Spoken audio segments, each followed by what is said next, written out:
This is Real Estate Rookie show number 3.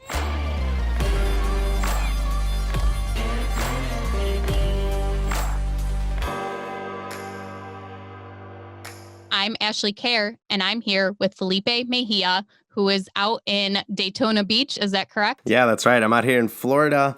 Me and my wife decided to just come out here and take a break, man. There's just so much going on in the world. And, I recently did 2 properties at the same time, something I typically don't do. And, I've just been real stressed.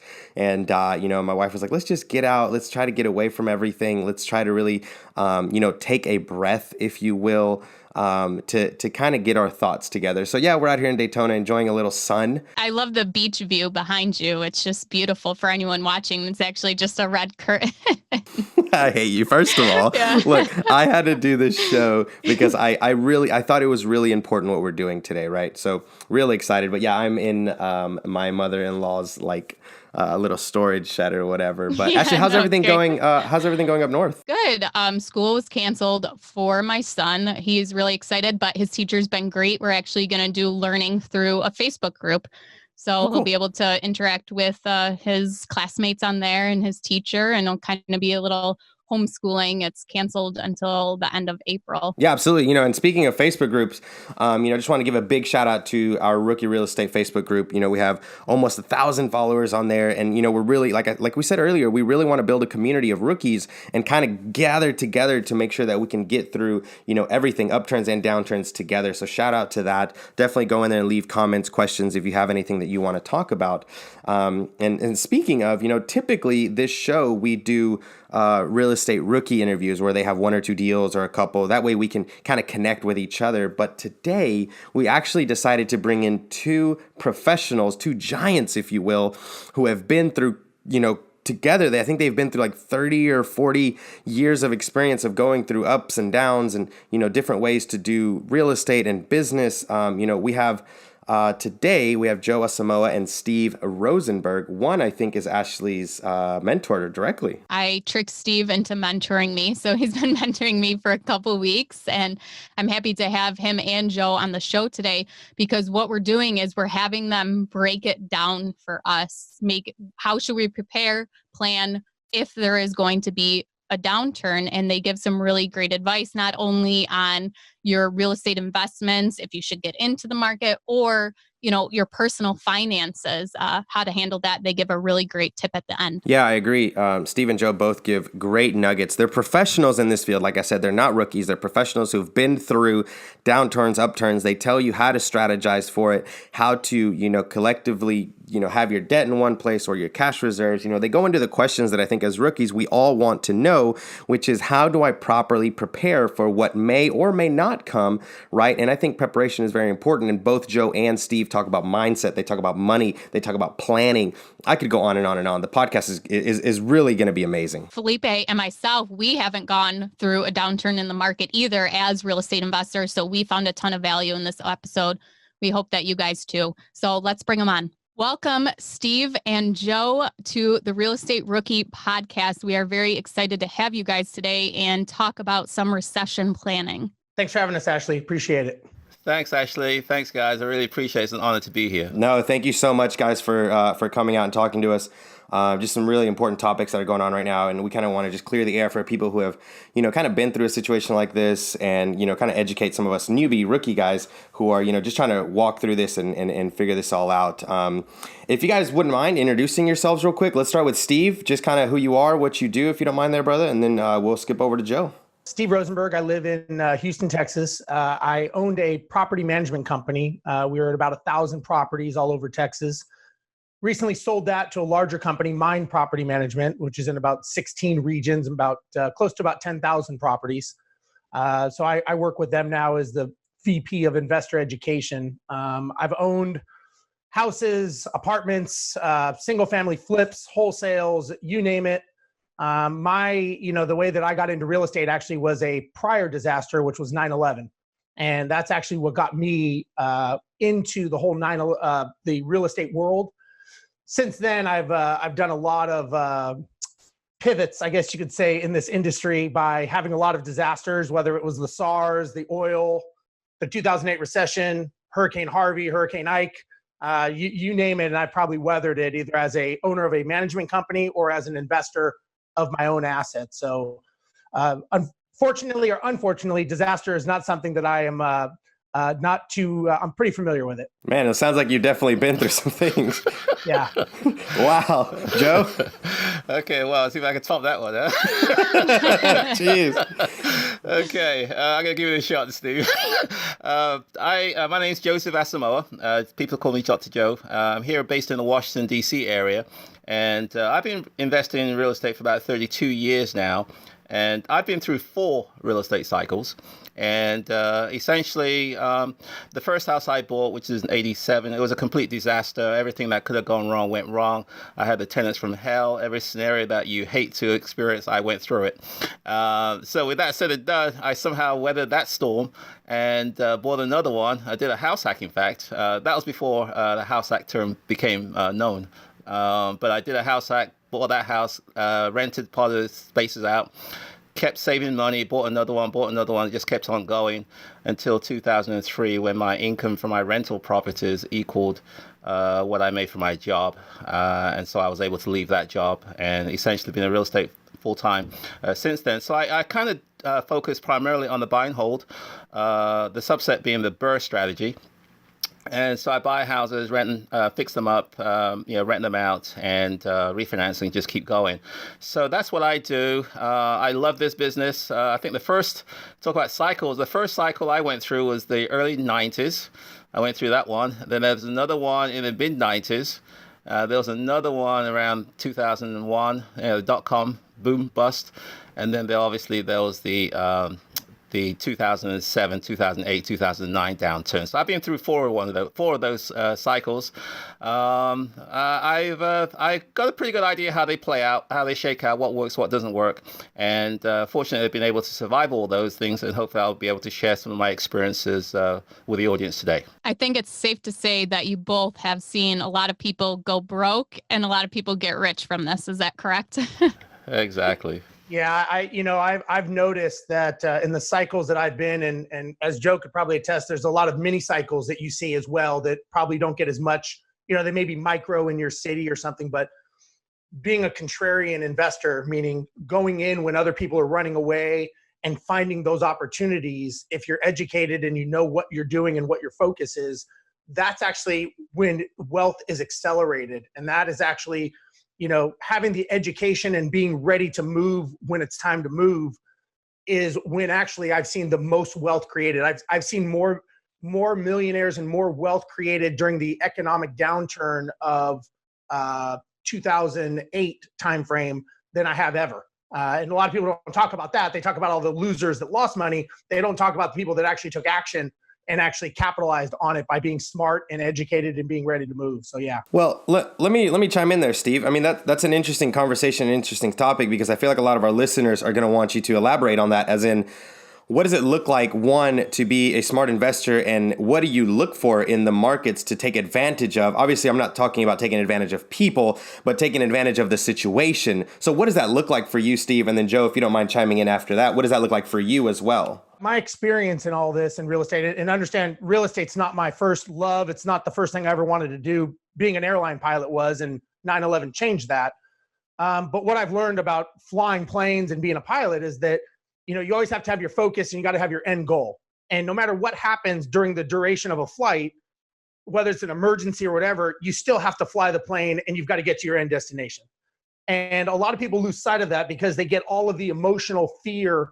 70% of what goes through our brain is negative. So they let that negative self-talk derail them from their goal, a lot of times because their why is not strong enough. So they start listening to other people. They start kind of agreeing all of a sudden mentally with what other people are saying, whether it's the news or whatever, and they start derailing their path, thinking maybe this isn't the right path that I'm on.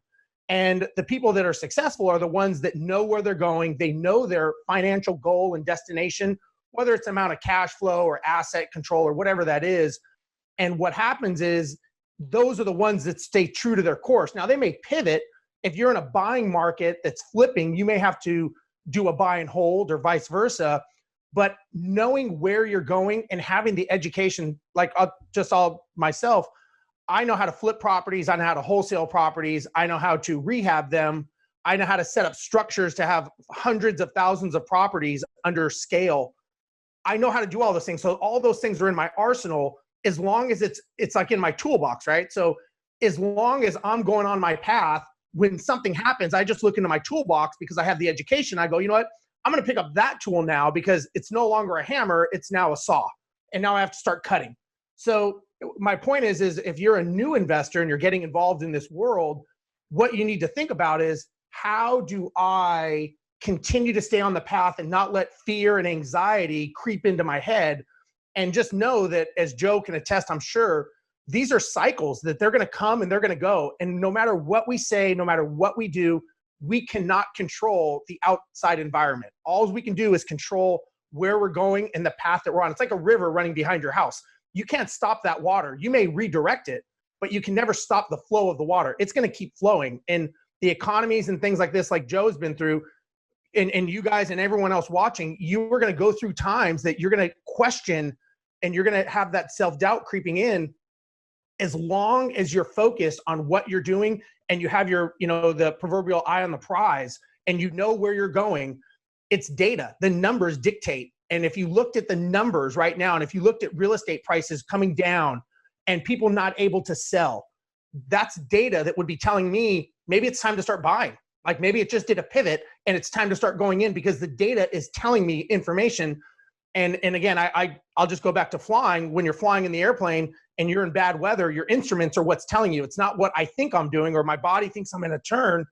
The instruments are telling me I'm going straight. I've got to trust the instruments no matter what is going on in my head. Joe, do you agree with that, or is that? Yeah, I agree totally. Let me add to that. And I didn't, Alex, and I didn't. Steve and everybody here didn't create real estate. We've been through cycles. I'm not the first one to go through cycles. Steve's not the first one to go through cycles. I'm not going to be the last person to go through cycles. One of the biggest suggestions and tips I would give to somebody starting is, look, you need to find out in your market successful real estate investors who are doing the strategy that you are doing, who weathered that cycle or cycles prior. What did they do that differentiated them from all the others? How comes they were successful while others went bankrupt? What did they do? What systems do they have in place? What kind of relationships do they have? What kind of metrics were they measuring? I mean, these are seasoned people. And I'm not just talking about investors who were investing at that time, because there were lots of them. You want to find those successful ones, okay? And there's not many, but they're all out there, whether it be a successful real estate agent, whether it be a successful wholesaler, a successful rehabber, a successful buy and hold investor. They're out there in your market. You need to seek those people out and find out from them, what did they do that the others did not do? Okay, and why were they successful and the others were not? What did they have in place that the others did not? See, it's far easier not to recreate the wheel because the wheel's already been created by very successful people. It just makes more sense. It's more efficient to track these people down, incentivize them to help you. Okay, and you learn from their experiences, and therefore you'll be able to, be successful. Because when the market changes, you really find out who knows what they're doing and who doesn't. Because it's easy to make money when the tide is rising. You can just buy a guru book, just hang out at a few boot camps and things like that, and just pretty much wing it, and the market may help you out. But when the market turns, you can't expect the market to bail you out. That's when you really find out the good people, the successful people, the people who have systems in place, the people who have metrics in place, networks, relationships, and all those kind of things. So you need to seek those people out, work with them, and hopefully you can ride out the storm a lot more efficiently. That seems to be a common mistake that people make, is they only focus on the horror stories, the fails, and not go to the successful people who made it through, because that's what's emphasized in the media. The news is how people lost homes, how real estate investing failed. And your point is so on, is that you should seek out the people who made it through, these cycles and get advice from them. And just like Steve said, stay on your own path and, stay on your why and go for that outcome.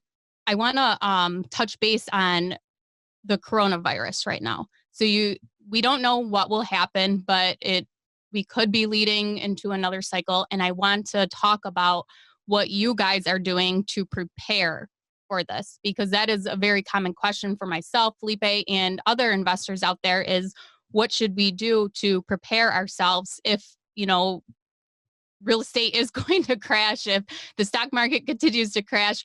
What are you guys doing to prepare yourself for that? I can tell you personally what, some of the things that I take a lot of my knowledge and history from my career of being an airline pilot. And, one of the things that we're taught that's ingrained in our heads from Boeing and from other people is that when you have a disaster, when you have an emergency going on, the first thing you do is take a breath and just sit down and just calm down. That's number one. Number two, you have to, you just got to calm down. I mean, because I love that. That's so simple. Much hype going on, and there's so much drama. You lose you lose an engine on takeoff, which is the most critical time when you're flying a large, any kind of plane, really. The first thing you do is just take a breath and you fly the plane. Okay. You don't pay attention to what anything is telling you. You fly the plane. The same thing I would say relates here. The first thing you got to do is you got to assess the situation and take a breath and step back for a second, because this isn't going to be instantaneous. One thing that Joe had mentioned earlier that I would just like to say is that you can learn a lot by looking to see what happened with people that did fail. And if you do that, you can learn what not to do if you look at it from a lesson point of view.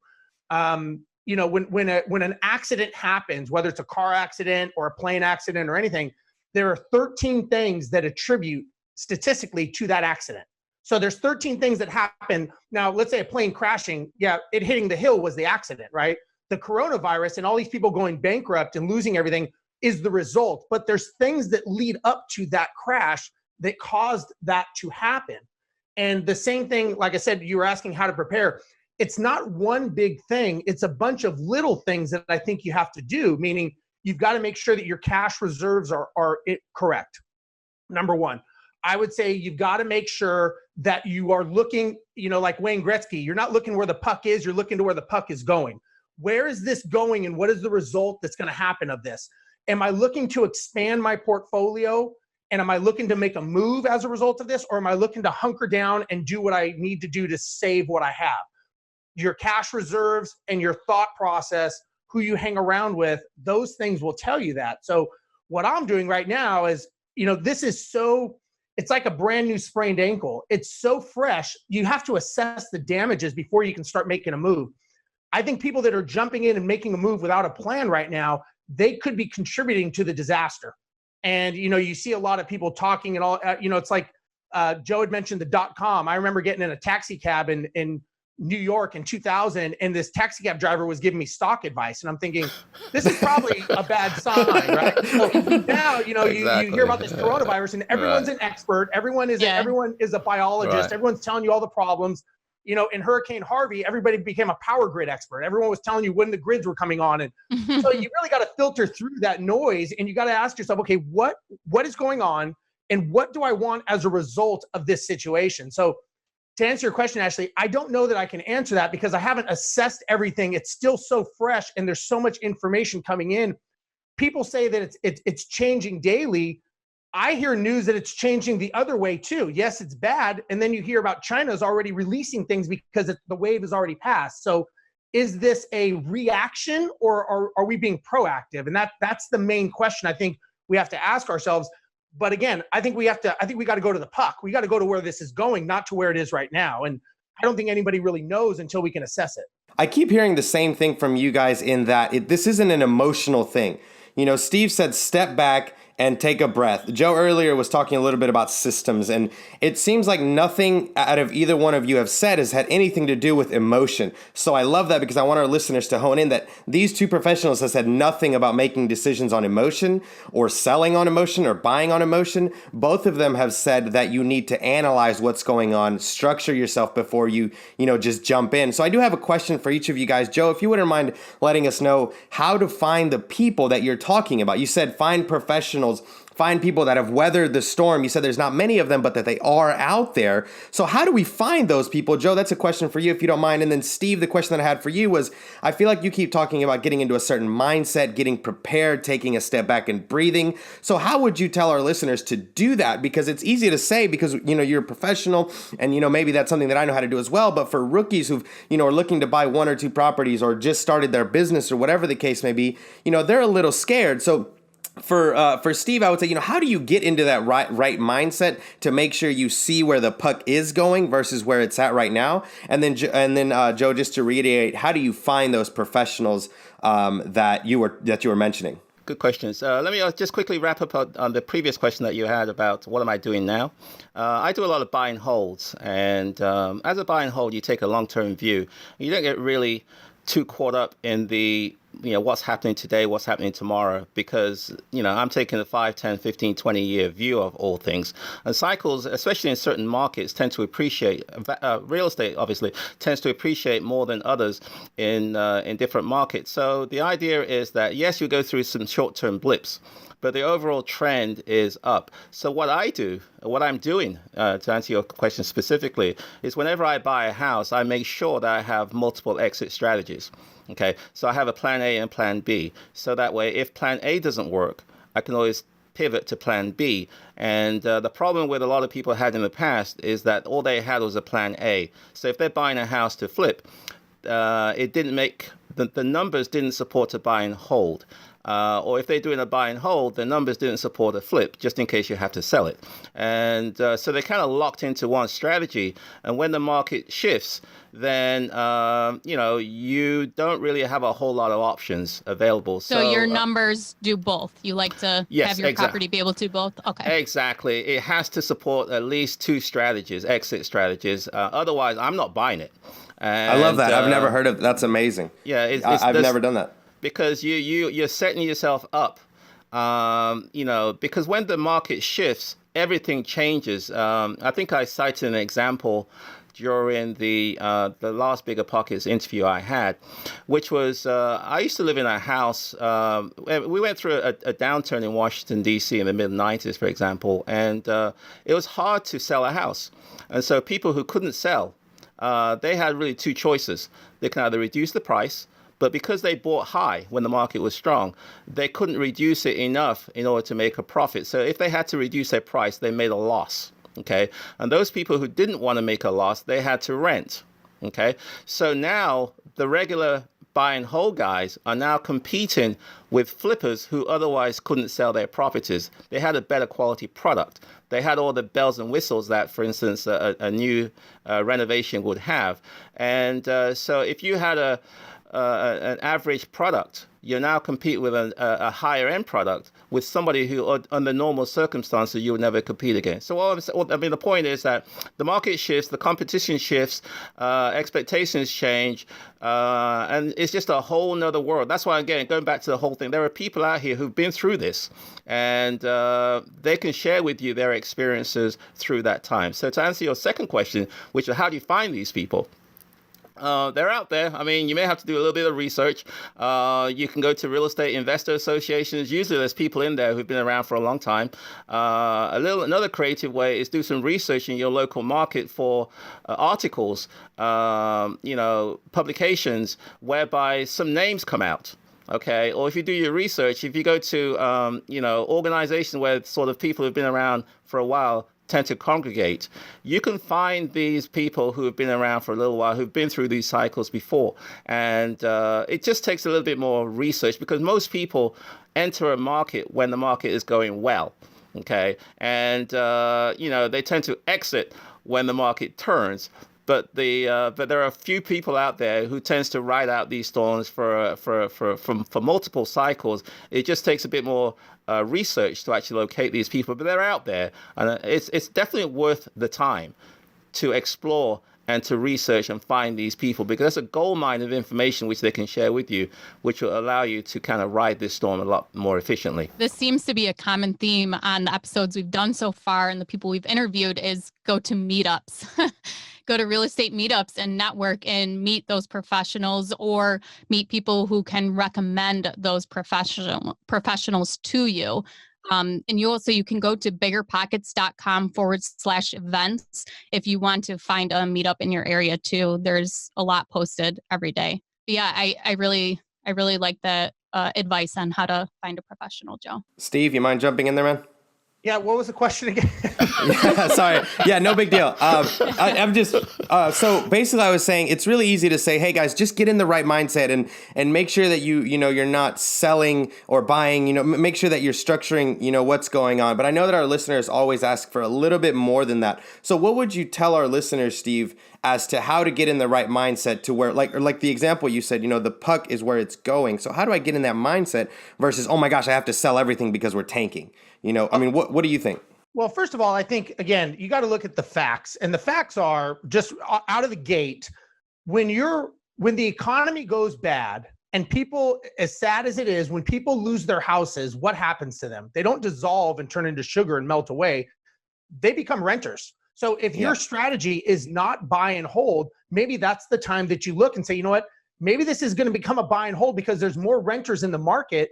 And I'm sure Joe can say the same. When I was in 2008 and the economy tanked, my rents went up. I actually had a higher profit margin because there was more renters in the market that needed a place to rent. Now, I was in the lower to middle of the road. If you're on the higher end of rentals, then obviously you may be affected. But, people either upside or they downside. And so it just depends on where you are and what your strategy is. So to me, people don't think about that because they're running off of the emotions of what everyone's telling them that the economy's bad. But if you looked at the logic, and the logic says, wait a second, these people lose their houses. What happens to them now? Well, they become renters. I wonder whose house they're going to rent. I've got to flip. I can't flip it. Maybe I should make a renter out of this property. And maybe it's a short term, maybe it's a 1 year, 2 year play, and then I can change again. So that's staying on the path of your direction of your goal, but it's also knowing when to pivot and being smart enough to look at everything around you and not having that tunnel vision. You had mentioned about the mindset. That's a pretty deep, cavernous conversation, but I think the biggest challenge a lot of people that have to get into this is they don't sharpen that mental axe before they swing it, meaning they don't take the time to educate themselves to understand that they are running a business. That business is profit, loss, there's laws, there's regulations, there's a lot of things to understand. And if you started running it like a business, there's nowhere in a business that says a couple things. There's nowhere that says that you're going to run it off of emotions, right? There's no emotional gas that's going to help that, number one. Number two, there's nothing that says that you're going to do it all yourself. You're going to make all the decisions yourself. You're going to do everything on your own. That is not a business, that's a job. Now, there's nothing wrong with a job, but understand that when you are getting into this and you're trying to scale, probably like most people are, you're running a business. A business is run on the backbone of systems, policies, procedures, and structure. So this is the time that Wait, can you say those? I'm sorry. Can you say those three again? I want to make sure our listeners don't lose that. What were those three examples you just gave? So it's policies, it's procedures, and it's structure. And when you are running your business, that is the definition and the we'll call it the spinal cord of your business. And so again, that is not where emotions come into play. This is where you have to start thinking like the owner of a business. And you have to start understanding that there's nowhere that it says fear. Now, let me just say, there is nothing wrong with being scared. And there's nothing wrong with making mistakes and failing. There's nothing wrong with that. Everyone is so afraid to fail and make a mistake because they don't want to look bad on social media, or they don't want to live. They're not living up to what they see someone else doing. But the reality is every single one of us, every single successful person has failed very bad. And what I have learned, and for people watching this need to think about, is the quicker you fail and the quicker you learn from that lesson, the quicker you get back on your feet and you don't make that same mistake again, hopefully. And that is when you take a failure and you turn it into a lesson, and now you're thinking differently. And I'll be the first one. I mean, I wrote a book on all my failures because I failed very big. And I learned, though, that, you know what, it's okay to fail. Like everyone you talk to, they're like, yeah, I did that. Yeah, I mean, we could probably all share stories and probably have very similar failures. But the difference is we're okay talking about it. And so I think that you go back to learning in school, you're not supposed to fail, right? It's bad if you get an F, right? It's good if you get an A. But a lot of times when you fail in business, that's actually where the school of hard knocks comes in and you learn. So I think I'm not going to say it's a disservice, but I think we're leading people down a bad path if we say, don't fail, don't make a mistake. It's like, okay, you can make a mistake, but mitigate that by your education and mitigate that by being able to say, what did I learn from this and what will I not do again? Because it's going to happen, right? We're all going to have bad residents. We're going to have bad situations. As Joe's been through 4 of these, I've been through 2.5. It's going to happen. We can't control it. Our education changes our mindset. The thing I'll add to that, a couple of things is, yes, it's not good to fail. Add to that, Steve. It's not pretty when you fail. It's ugly. It can wipe you out. Okay, so I don't think everyone should look forward to failing. What I think a more efficient way is to speak. You've heard the saying, a wise man learns from his mistakes. A genius learns from other people's mistakes. So, there's no need to make mistakes that other people have already made. In my opinion. Which is why Steve wrote the book, right? So that people can learn from that mistake. Exactly. So the important thing is, learn from other people's mistakes, and that way you don't have to repeat those mistakes, and hopefully you can avoid the common mistakes that other people. You're going to make mistakes anyway, but there's no point making mistakes that are avoidable. Okay, and I think that's part one. And the other thing I like to add to what Steve was saying about, what I do buy and holds, and so buy and hold. Yes, when the market goes down, there are more renters out there, but the success to buy and hold is to minimize turnover, which is to have 0 people leaving once they're in your house. Okay, because every time somebody leaves, the house is vacant. You got to clean it up again. You got to, advertise again. You got to do all that kind of stuff. So all that cash flow that you otherwise would have made gets wiped out. Okay, and therefore you make no money. Okay, I don't care what anybody says. If you can't manage that turnover and vacancy expenses, you make no money. Okay, so the key is not so much, well, I'm just going to rent my house. No. You got to have certain things in place to be able to attract the kind of people who are going to stay in your house. You're going to attract the kind of people that are going to pay the rent, attract the kind of people that are pleasant to deal with, and attract the people that can stay a long time.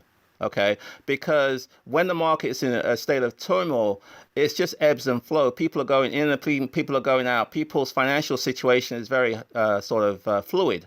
And yes, you've got a renter, but 3 months from now, they could lose their job, which means that you don't have any income coming in, which means that you may have to evict these people. You have to go through that whole cycle again. So, focus on minimizing turnover, focus on customer satisfaction, focus on making sure your tenants are happy so they don't leave. And therefore, the cash flow that you make stays in your pocket. So it's not just as simple as, well, I'll just rent my house.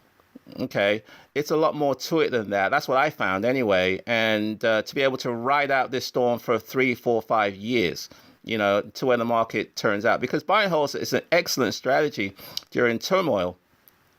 But it's not as simple as, well, okay, I've just got a house which I couldn't flip, and therefore let me rent it.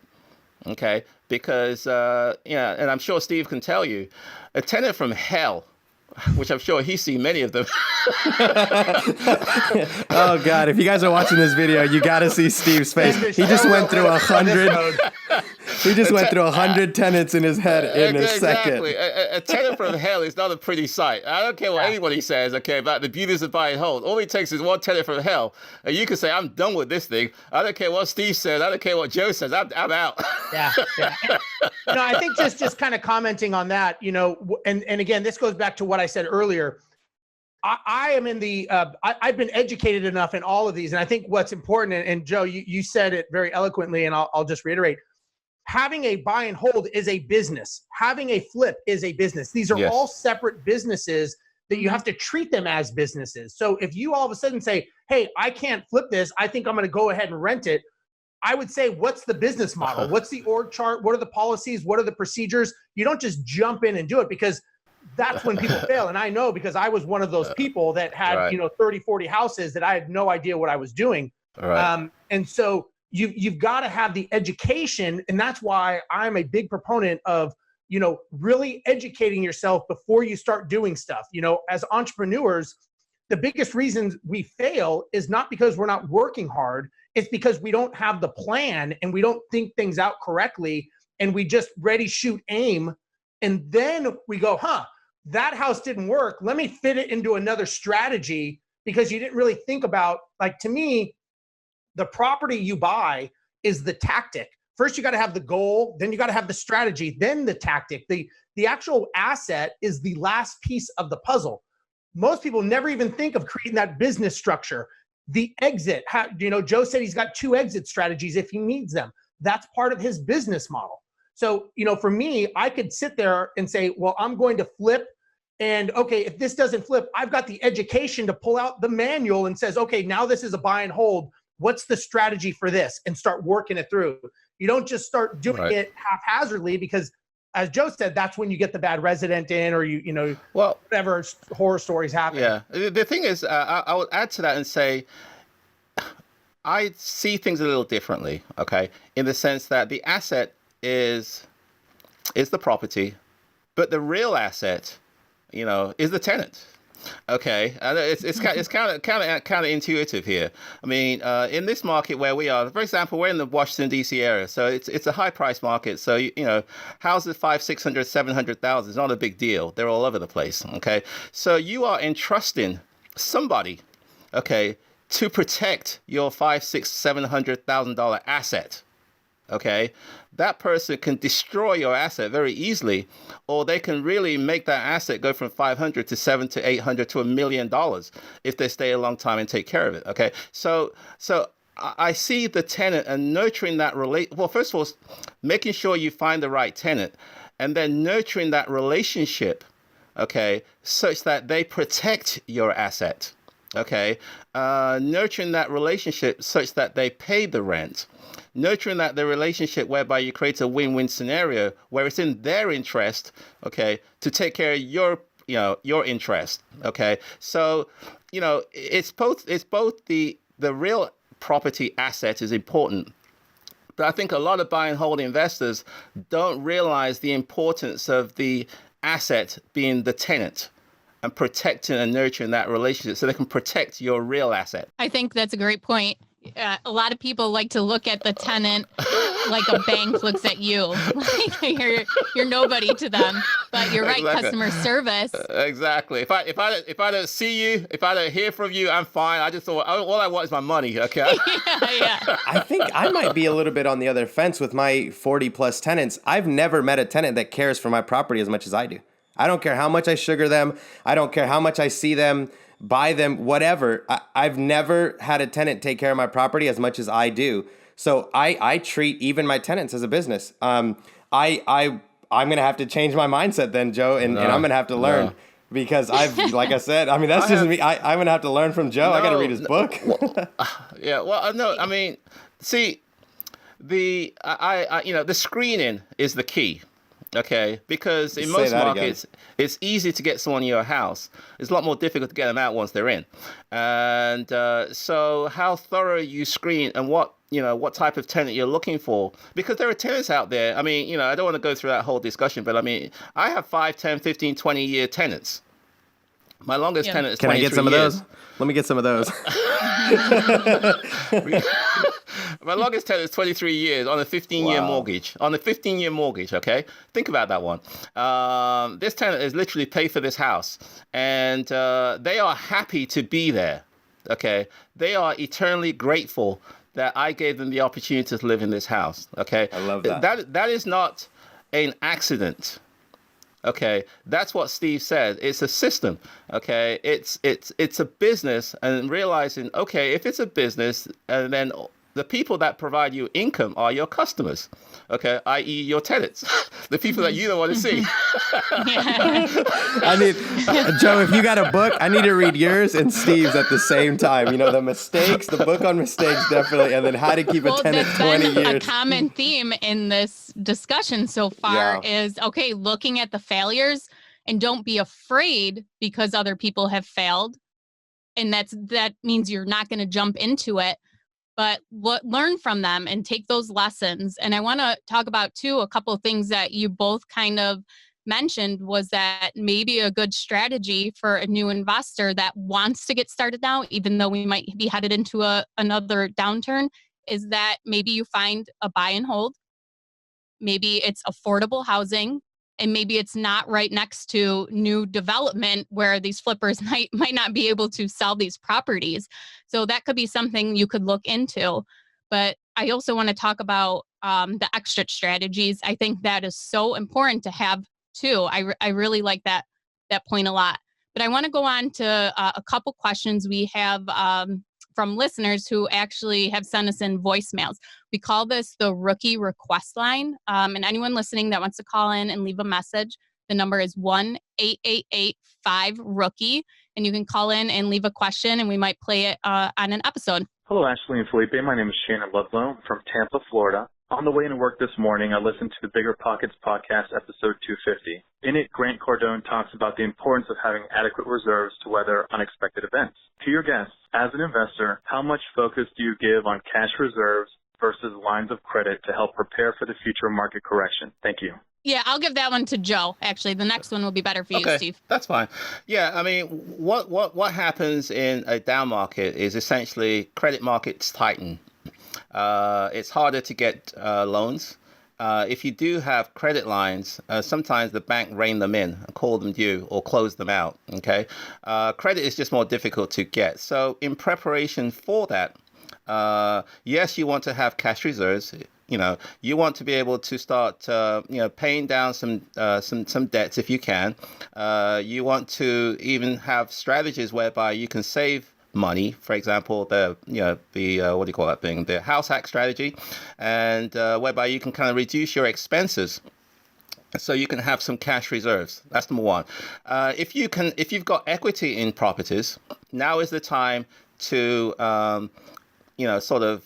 apply for lines of credit and have them available, okay? Such that when the market does turn, you have access to cash and you're able to take advantage of opportunities that exist, which other people cannot because they don't have the resources available. Joe, do you want to mention real quick what the difference between a line of credit and mortgages and why people should go for a line of credit instead of increasing their mortgage?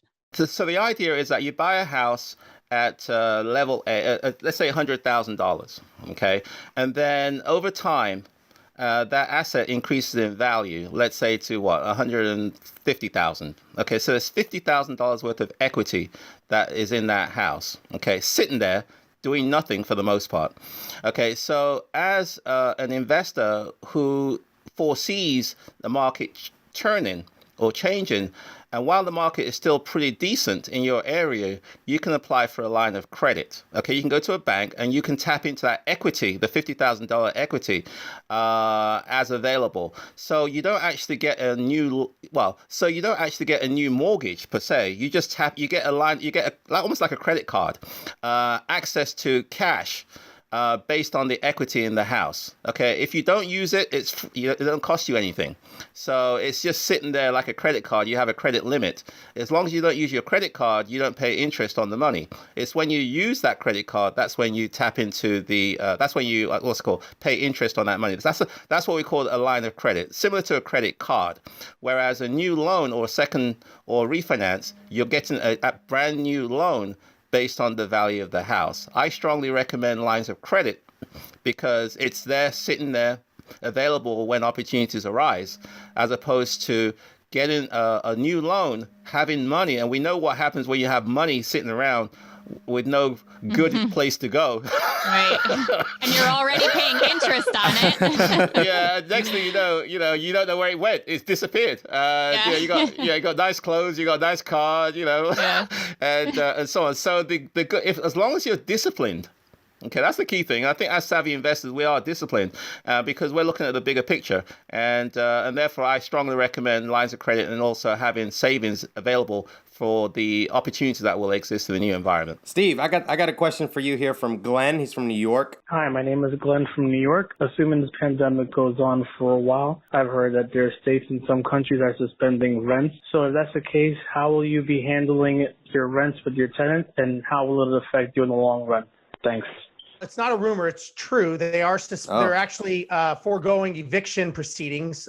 Some of them, the courts are actually just shutting down, and other ones they're putting moratoriums on there. In New York State, it's 90 days now. They just announced yesterday. So that's not a rumor. That's actually a fact that's going on. Yeah. And maybe when he heard about it, it was a rumor. Obviously, This is moving very fast. But this kind of dovetails into what the last question was, and what Joe was talking about is, everybody, you always hear in good times that everybody is so proud of the fact of how leveraged and how they've gotten a deal that's, 100% no money out of pocket. One of the things I think is important for people to understand is the people that are doing deals with no money down and nothing out of pocket, the successful ones are the people that they have the money, they're just not using their money. So the difference is a lot of people that are getting into this, they don't have the money to get involved into it. So they're looking for a no money down deal. I think that is a huge mistake because they're setting themselves up for disaster when times like this happen because they don't have the proper reserves. I can personally tell you when I had about 35 rental houses and put the wrong tenants in, right? We had a 30% eviction rate. Our average tenant stayed 8 months because they would leave, and when they left, they would take a lot of parting gifts with them, like wiring, electrical, and all that kind of stuff. And so what I learned at that time, which they don't talk about in the books, and they don't talk about the no money down, is that if you don't have the money to replace that stuff, you have just put yourself in a very, very bad position. So you're saying have the money, use other people's money, but if need be, you have that reserve to get you through a situation. And that would be part of your business plan that you plan ahead. Yep. Exactly. So a lot of people are like, oh, I don't know what I'm going to do. I can't go 2 months without rent. To me, it's like, okay, well, that is not a sound business plan. And you probably need to rethink your business model. You may have to lose some properties and cut out some cancer of your portfolio because you can't sustain it because you made a bad decision as CEO of your business. And so what you have to do is, like I said, just because you can do a deal no money down doesn't mean that you do it because that's your only option. That is just part of the tools in your toolbox. And those sleepless nights like I had when you're trying to figure out how you're going to pay all these mortgages is not a very good feeling that I wouldn't wish upon anyone. That you've got to set yourself up for the what if and worst case scenario.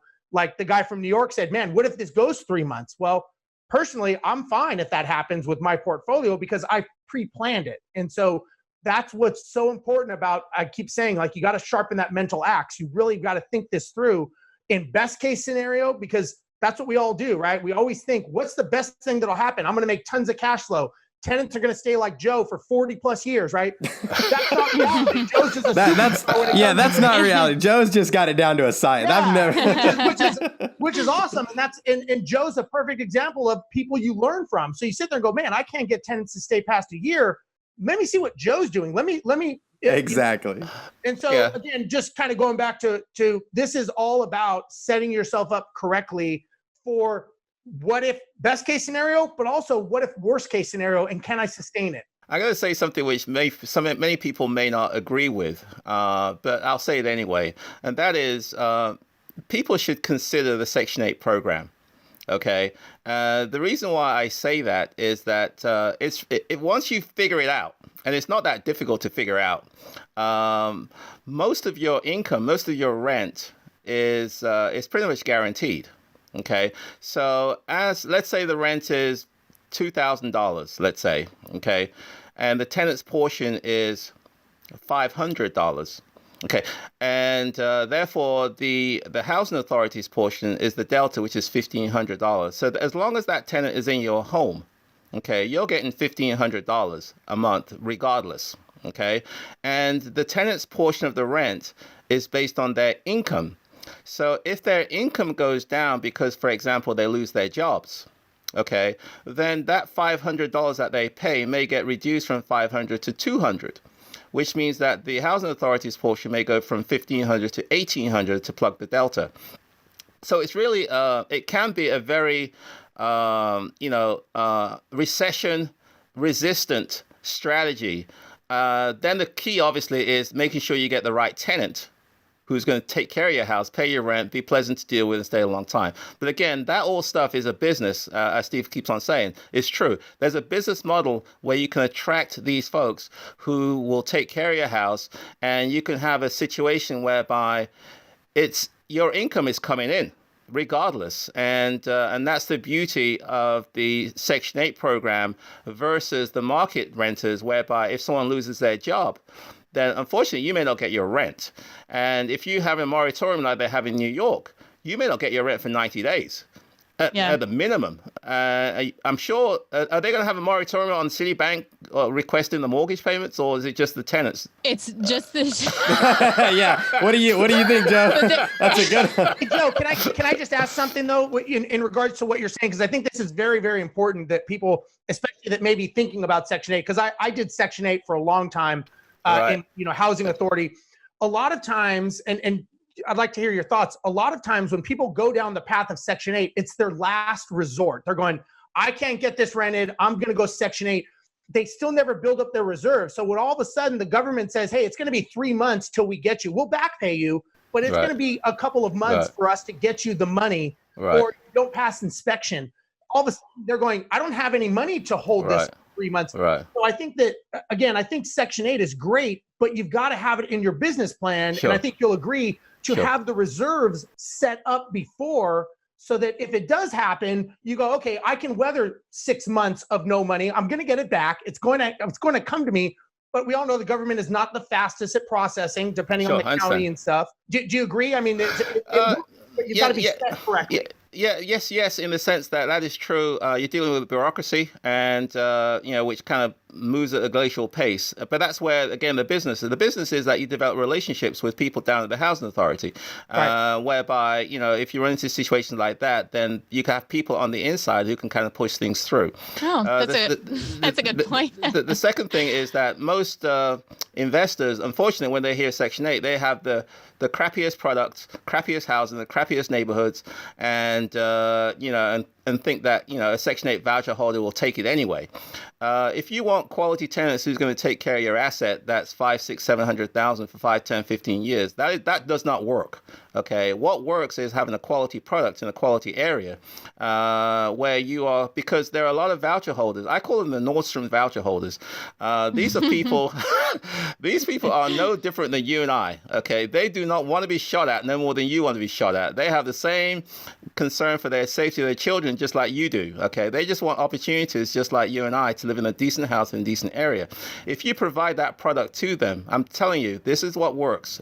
They stay a long time, and that's how you get the 5, 10, 15, 20-year tenants. You have a good product, you treat them well, you differentiate yourself from all the other quote-unquote slumlords who are kind of catering to the Section 8 vouchers pool, and they know they've hit the milestone. They know they've hit the jackpot by renting from you, and as a result of that, they stay, and they're really pleasant to deal. I mean, this is not the focus of this discussion here, but I mean that's a whole nother discussion. Well, and just real quick, let me just say, for people that are thinking Section 8.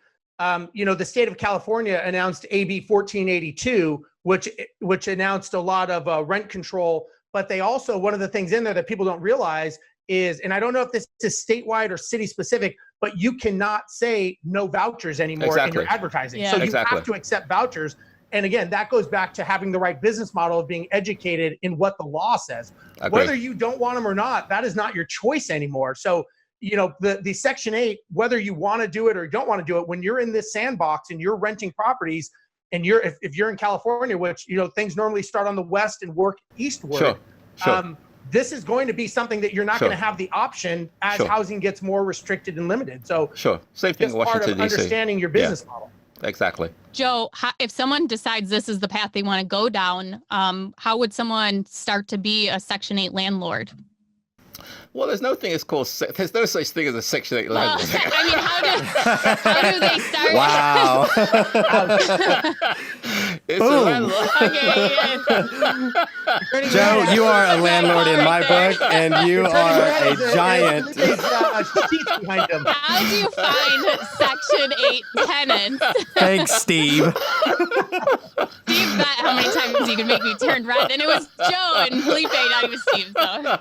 Okay, this is how it works. Okay. Okay, so how do you find Section 8 tenants if you want to start renting to them? First of all, you have a house, okay, and I first of all start off in making sure I have a nice house, quality house, okay, because I'm trying to attract a quality voucher holder or quality tenant, okay.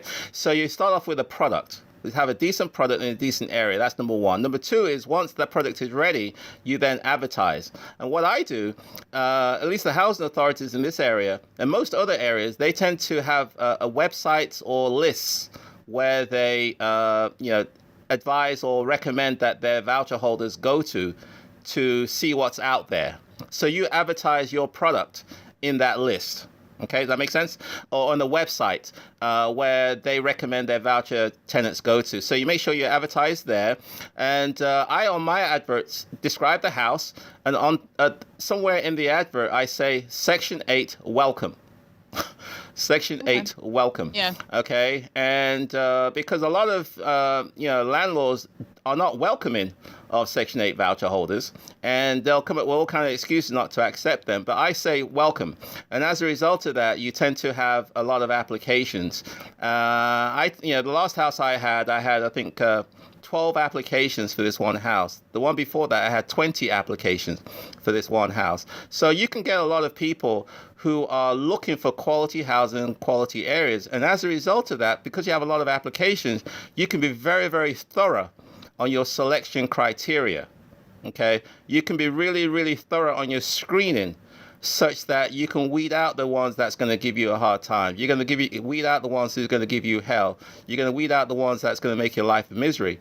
But you'll attract those people who are looking for an opportunity, a once in a lifetime opportunity to live in a nice house in a nice area and rent from a great landlord. And it's a win-win for them, because they're in a great house in a great area. It's a win-win for me or you as a landlord, because you have a pleasant tenant who's looking for who's living in a nice house. They're going to take care of the house. They're going to pay the rent and so on. It's again, that's essentially what I do to attract these tenants who have a vouchers.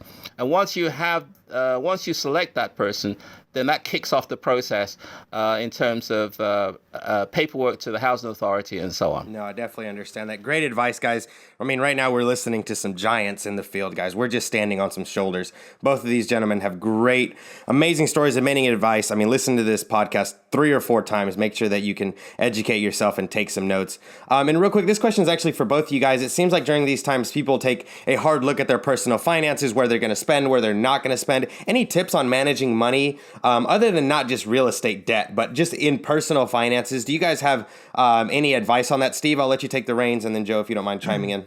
Yeah, I think that, the challenge with a lot of these things is when disasters happen, or these perceived disasters, I'll say, happen, is we start doing these self-checks and we don't look at them until this happens. And so I think that's the problem. It's kind of like you don't realize you're fat until you step on the scale on December 31st and go, man, I didn't hit my goal.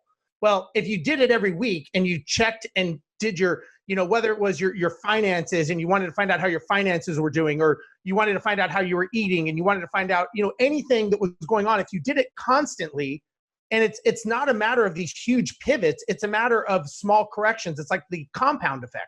You just do small things and small corrections. And if you do that, you'll be much more successful. So I think that it's not something that you should do right now. I think it's something that you should do on a continual basis and always be monitoring to make sure that you're going towards your goal. And you got to make sure that, again, I just say eye on the prize. And if you're not, it's kind of shame on you, and you should start doing this. Sometimes this is the wake-up call. Like if you have a friend that has a heart attack, now all of a sudden you're going to the doctor and you're doing this and you're doing that. Well, shouldn't you be doing that every day anyways and be monitoring and eating healthy? It's just, I think it's Steve, it's like people who look at their W-2 or their tax return and say, where did all that money go? And then they just Exactly. let another year pass and the Yeah. same thing next year. Yep, exactly. Joe, I would love to hear your tips you have. Okay. Can you repeat the question one more time, please? Yeah, absolutely. So like during this time, a lot of people are like I told Steve, they're looking at their financing. So what tips do you have for managing money other than just real estate debt and lines of credit? I mean, what tips would you give our listeners to properly manage their money now and, as Steve just mentioned, going forward? Yeah, I mean, managing money, I would look at your expenses.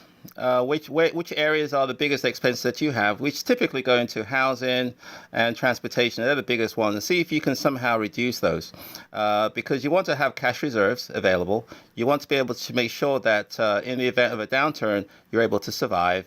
And so track your expenses. Obviously, there's things that you can do to increase income. And look into those things. It could be a side hustle. It could be, investing in more properties, and things like that. But also, I think the important thing is to invest some time in your education.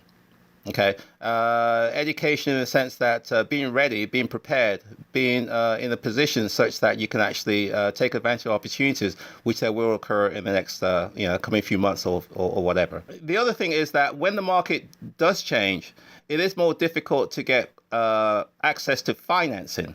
So now is the time to prepare yourself to be in a good position to becoming bankable, which is things like looking at your credit, making sure that you understand what the financial people are looking for in terms of mortgages, and making sure that you're in a good position such that you can actually get the financing that you need. When you need money, that's when people won't give it to you. When you don't need the money, that's when you should be getting it and getting prepared for it. So this is this is the time before it gets worse or whatever. This is when you start taking stock. And again, the day to plant a tree is yesterday. The day you start shoring up your credit and you start getting things taken care of is today. And this is the time that you need to start looking at everything and saying, okay, like Joe said, how do I start cutting expenses? How do I start looking more attractable to banks, right? And you start thinking of these things now so that you can be prepared. So you get the lines of credit so that you're ready to go, so that when you do see a deal that crosses your path, you're able to execute. You don't say, man, maybe now I should talk to a mortgage broker, see if I can get a loan, see if I can get the deal. That's probably too late, or the banks won't loan to you. So the day you start, you've got to do a personal check. You've got to check it and see, okay, how are my finances? What kind of do a health check on yourself, on your finances. Am I in, does anybody at the bank want to date me? Or are they going to loan me any money? If the answer is no, it's like, okay, how do I become the person that will get money? And how do I get credit so that I am ready to take action? Because I'm sure Joe will attest, and a lot of people I know, they have access to a lot of money. They don't necessarily use it, but they're ready to use it when a deal comes. Because right now, being what's called a contrarian investor, when everyone's running away, you're running in, because you have the finances and you have the education, like Joe said, and you're ready to take action based on all the data. This is the time, but this is part of a piece of the puzzle that you've got to be prepared for. I want to start to wrap it up a little bit, but I have a couple random questions for you guys. We usually do this at the end of our show, but we're going to tailor it to you guys a little bit differently. Besides a Section 8, could you guys just real quickly tell us some other strategies you think would be successful during a downturn? I'm one of those people that I'm a firm believer that you've got to have different channels and different strategies, whether it's a mobile home park, right? Whether it's syndication, whatever it is. So diversify. Well, I don't know if it's necessarily diversify, but it's having the knowledge of being able to diversify. So I'm in opportunity zones. I'm into oil wells. I'm into different things because I've educated myself into know, okay, where do I pivot if I need to pivot? And so the only way you can do that is just educating yourself. I mean, BiggerPockets has hundreds of thousands of knowledge-based information for people to go on. And all the things that I've learned, I've reinforced by learning on BiggerPockets and going into these forums. It's there for the taking. If you don't take the time to educate yourself, whose fault is it? So when you say like what strategies, that's hard for me to say, because a lot of times when people ask me, they take a deal and they put it in your face and they're like, hey, Steve, is this a good deal? I'm like, I don't know, because I don't know what your goals are. I don't know what your strategy is. I could say it's a good deal, but it could make you go bankrupt, because a good deal to me could be something that is a bad deal for you. So I'm very hesitant to tell people what is a good deal for them because I don't know where they're going and what path what they're their on. path they're in. So it's tough, but that's why you take the time, you educate yourself, get on BiggerPockets, learn all these things so that you know, hey, this is a good deal for me based on my financial situation, based on what I need, not what and what you want your outcome to be. Absolutely. Okay. And Joe, do you have anything to add? I mean, all strategies can work in any market. Okay. I mean, wholesaling can work in a down market. It's just a different type. A different, what works in a good market for wholesaling may not be as attractive in a down market, but wholesaling itself can be attractive. Likewise, flipping, can work in a good times, but flipping can work in a bad time. It's just a different type, a different strategy within that segment. Okay. So what works, for buy and hold in a good times may not work in the bad time. So, so the point I'm saying is that, you have to take the time to become an expert in your niche, okay, which is obviously to do with education, and really understand what works during each phase of the market cycles, because there are 4 phases, and what works in phase or the upswing may not work in the downswing and vice versa. However, it can still work. It's just that, let's say, for instance, a flipping. During the good time, obviously, you can buy a house, you can sell it and make a decent profit. During the downturn, you cannot be as aggressive on your acquisitions. You cannot be as aggressive on your assumptions in terms of the ARV.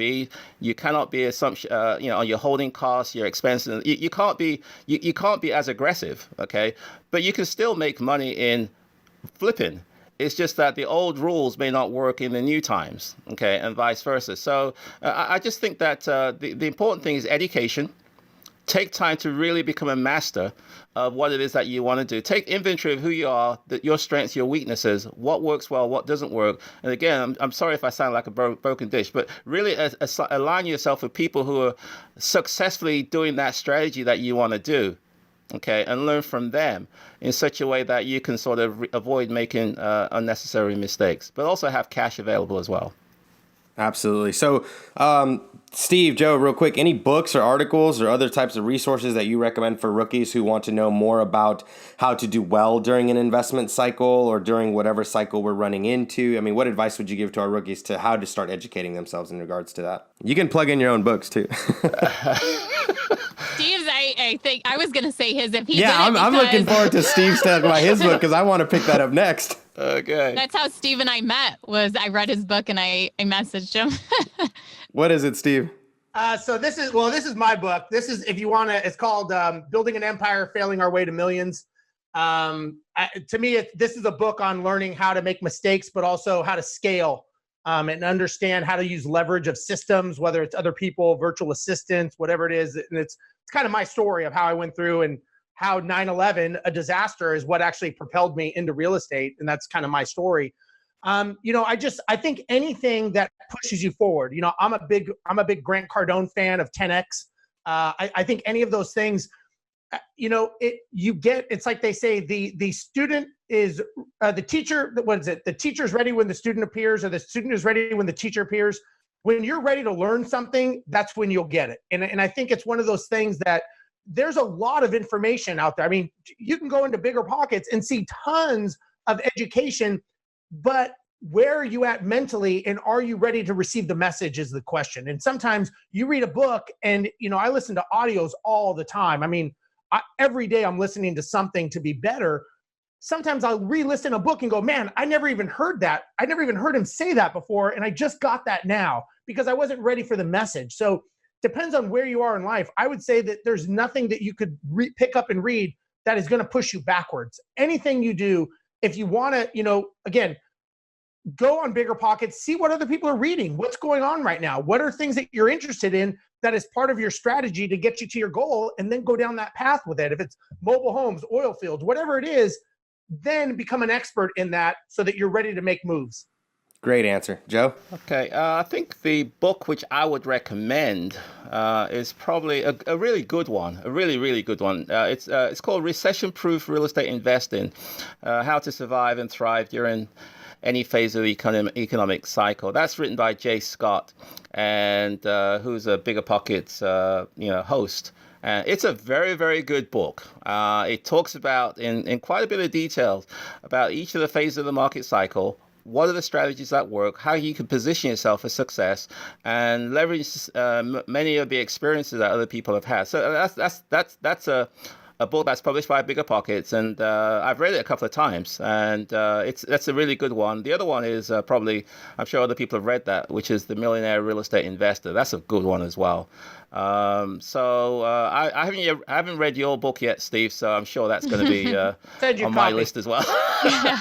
So Jay Scott from the book you mentioned, he will actually be on tomorrow's podcast with David and Brandon talking about the coronavirus and the real estate market. So that's the BiggerPockets Real Estate Podcast, and Scott Trench will also be on there if anyone wants to tune in tomorrow. But thank you guys very much for coming on the show today. I wrote a couple notes that I just want to summarize things for everyone. It's don't let fear deter you. It's okay to be afraid, but don't let that stop you from becoming a real estate investor. And don't over leverage. It's possible to do deals with no money down, but make sure you still have money in reserves because things will come up. Even if it's not a recession, it could be your roof blows off, or I know Steve has experienced hurricanes. And then have a plan in place. This is a business, treat it like a business. And Felipe and I have talked about partnerships on here and how when you structure a partnership, you want to have everything in place, the now, the what if, and the exit strategy. Treat your business like that too. If something happens, what are you going to do about it? And how will you react to that situation?